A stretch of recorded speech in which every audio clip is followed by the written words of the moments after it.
welcome back to the most amazing channel on the internet. I'm your host Rebecca Felgate, and today we're talking about the dark and scary origins of your favourite fairy tales. Before we get into the video, why don't you guys let me know what your favourite fairy tale is? Honestly, I love hearing all of these. I don't know what my favourite is. I think maybe Sleeping Beauty, but now I found out what the origin is, not so much. I look forward to reading all of them. Also, while you're down there, why don't you like this video and share it with a friend. If you guys want to connect with me on social media, there's a link to my Instagram in the description box. Coming into number 10, we have Pinocchio.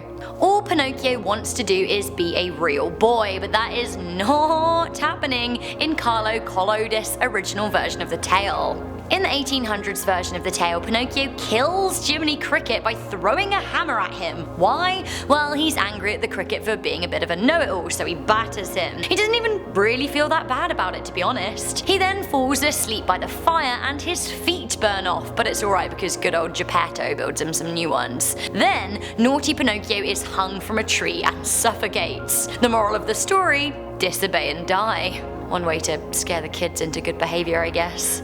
Coming into number 9, we have Sleeping Beauty. So the original tale of Sleeping Beauty is a story called The Sun, Moon and Talia, and is like Sleeping Beauty about a princess that falls into a deep sleep. Okay, at first, the similarities are on point. Instead of being prophesied to prick her finger on a spindle and spinning wheel, it's flax and hemp that are a problem. The girl does get flax stuck under her fingernail and falls into a deep sleep. Her rich father has her enshrined in a mausoleum in the woods, where one day an older king from another kingdom finds her. He then rapes her corpse, then leaves her. She then gives birth and fairies look after her babies until one day one of her kids sucks the flax out from under her fingernail and she wakes up to 2 surprises. She names her kids Sun and Moon, as they, like the celestial bodies, are a mystery to her. The rapey and older king returns to find her awake and they fall in love, which is really weird. The only problem is, other than the rape, is that he has a wife. His wife then finds out and orders her chef to cook her husband's kids and kill the mistress, but he manages to find out first and kill her.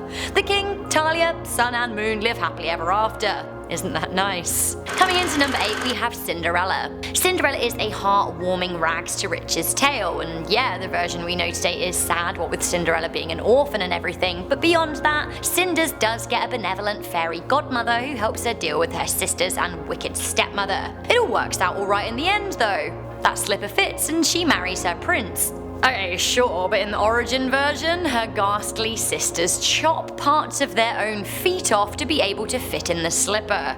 The prince only finds out when he finds blood in the shoe. Eventually he does find out that Cinderella is the true owner of the slippers and they get married, but that isn't all. Doves peck out her older sister's eyes. Hip hip hooray. Coming in at number 7, we have Snow White. So we all love a bit of Snow White, right? In the story we know and love, Snow White is a princess with a wicked stepmother who forces her out of her home because she's jealous of her beauty. She meets 7 kindly dwarves in the woods who take care of her, but when the wicked stepmother finds out she's still alive, she tries to poison her. Later, she's awoken by a prince with a true love's kiss. Things weren't so cutesy in the original Brothers Grimm tale. Snow White is indeed cast out, but the wicked stepmother, Queen of the Kingdom, asks a huntsman to murder her in the woods and bring back her heart and lungs so she can eat them. The huntsman does spare her, but the queen finds out and eventually tries to kill her 3 times. Eventually, she gate crashes Snow White and the prince's wedding and is then forced to put on a pair of burning hot iron shoes that have been in a fire all day, and then she's forced to dance in them until she dies. Her flesh is immediately badly burned, but she eventually drops dead of exhaustion.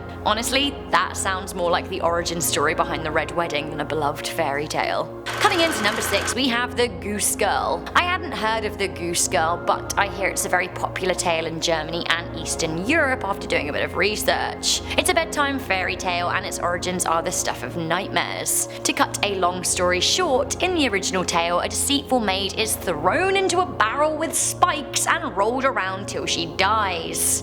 Some classic medieval torture. It does sound particularly grim. Is it worse than being hung, drawn and quartered, or better? What about being pulled apart by horses? Coming into number 5, we have Hansel and Gretel. There are kind of two twisted origin stories here that merge to create one tale told verbally for hundreds of years but first written down by the brothers Grimm. So back in medieval Germany, where the tale is set, there were widespread famines and people simply could no longer provide for their children, so they abandoned them, leaving them to die alone in the woods, possibly from starvation or maybe by being savaged by animals. This legit happened in history. The next part of the tale comes from the story of a pair of rival bakers. One of them had the misfortune of being a woman. Katharina Schraderin was well known for her incredible gingerbread in her German village in the 1600s. A competing male baker became jealous of her success, so played on a timeless trend of smearing the women with nasty rumours. What could he do in the 1600s? Well, he called her a witch. In accusing her, he convinced others to track her down. The posse then rounded her up and burned her to death in her very own baker's oven. Right. Coming into number 4, we have Mulan. The original Mulan was written by Qi Reno and was called The Ballad of Hua Mulan. Any ballad can't be a good thing. Hua Mulan was a legendary Chinese woman. In the ballad, like in the fairy tale, she disguises herself as a man in order to join the army, and she falls in love with Luo Cheng. When she comes back from war, she discovers that her father has died and her mum has remarried. Not only that, the man who waged the war in the first place has called for her to be his concubine, so basically his sex slave. Instead of doing that, she commits suicide, but before she does, she gets her sister to dress as a man and send a letter to Lu Chang. Her sister does, but then ends up sleeping with him herself. Horrifying. Coming into number 3, we have Red Riding Hood. The story of Red Riding Hood that we know and love today includes a grandma, a wolf, and a little girl and a hunter.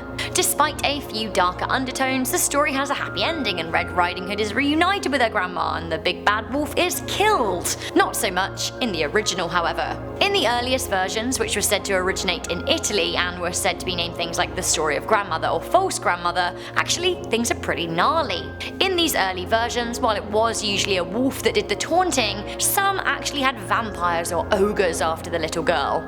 In the origin tales, the wolf does kill the grandmother and then gets Red Riding Hood to unwittingly eat her body and drink her blood. He then strips the girl naked, forces her to burn her clothes, and then makes her get into bed with him. In most of the old stories, he eats her, but in some, well, it's worse. Coming into number 2, we have The Pied Piper of Hamelin. So we know the story of the Pied Piper. It's a popular but admittedly dark fairy tale in which a town in Lower Saxony, Germany is infested with rats, as it probably would have been in the Middle Ages. Enter the Pied Piper, a man with a magical pipe who does a deal with the town mayor to lure all of the rats away. He does this successfully and the town is rid of the rodents. However, the mayor refuses to pay, so the Pied Piper uses his magic pipe to lead away all of the town's children in revenge. Well, it turns out the dark origin here is that it's actually true. Surviving town records from the church in Hamlin say that in the year of 1284, on the day of St. John and Paul on June 26, by a piper clothed in many kinds of colours, 130 children born in Hamlin were seduced and lost at a place of execution near the Koppen. It is thought that the children were taken as part of the Children's Crusade, and the whole business with the rats was added later. Some even say that the real piper was a paedophile who abducted the children in their sleep. Finally, honestly, I don't think it gets darker or scarier than this. We have Ariel the Little Mermaid.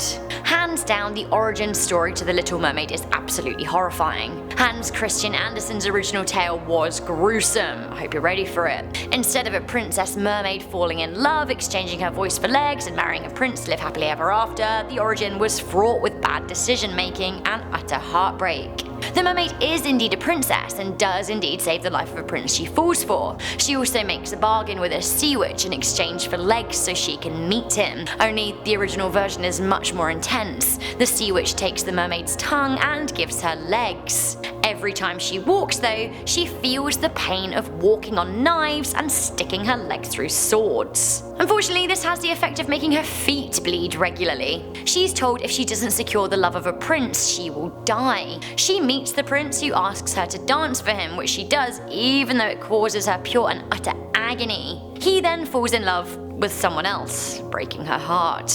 Her mermaid sisters have her back. They sell their lovely hair to the sea witch for a knife that offers the mermaid a way out. If she kills the prince and drips his blood on her legs, she can end her pain and become a mermaid again. Sadly for her, she loves him way too much, and instead, as the witch promised, she dies. She simply ceases to exist. Right, not so great then. So guys, that was the top 10 scary fairy tale dark origins. What did you think to that? I'm honestly so shocked that some of our best loved stories came from such horrible tales and fables. We used to be so dark, oh my goodness. Although I do love a good fairy tale chat, so do let me know what your favourite is and maybe we can make the comment section a friendlier place. Thank you guys for watching this video. Do make sure you leave a thumbs up, share it with a friend, and I am your host Rebecca Felgate. I'll see you in the next video. Bye!